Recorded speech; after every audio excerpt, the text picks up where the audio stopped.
做菜是因为从小会看妈妈煮菜啊，然后看久了就会啦。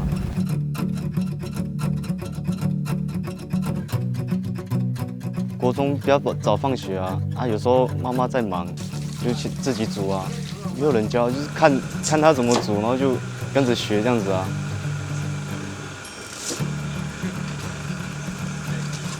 那时候因为不爱读书啊，然后妈妈叫我去当兵，去考志愿役，好死不死就上了，就迷迷糊糊当了4年。我刚进去就想退伍了。我是在今年过年初1的时候退伍，然后我爸叫我去他朋友一家餐厅那边上班，原住民餐厅啊，想说去外面闯一闯，然后多学一点人家的经验，然后或者吃房菜之类的，然后回来开个餐厅这样子啊。计划是5年后，小间的不要太大间。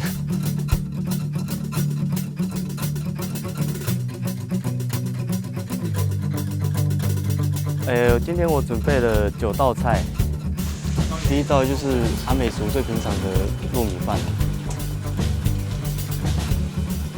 第2道菜就是菠菜，因为太慢去市场买菜了，所以只剩下菠菜。然后菠菜的话就只有清炒而已。第3道的话就是白斩猪肉啦，对吧？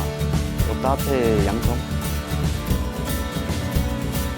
下一道菜是我们这里的海产，今天准备的是章鱼跟螃蟹，在都兰抓的，就是吃原味，煮原味的时候才可以吃到那种东西真正的味道。下一个就是我们的汤，刺葱鱼汤，刺葱算是我们原住民的香料之一啦。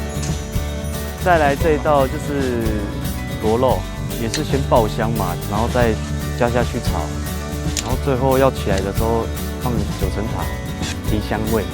第5道是咸酥虾，先把虾炸过，然后加胡椒。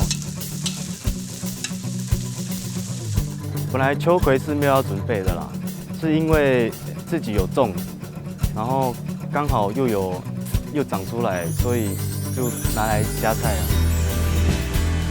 最后一道就是刺葱烘蛋，烘蛋的话。其实也是蛮好吃的。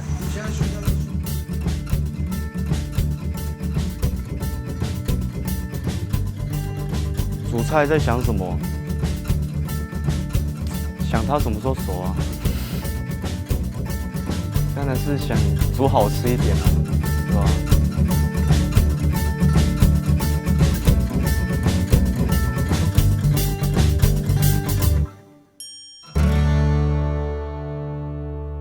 欢迎大家来阿美食音乐节，我们来体验那个都兰传统美食。如果你找得到我的话，我就会煮给你吃。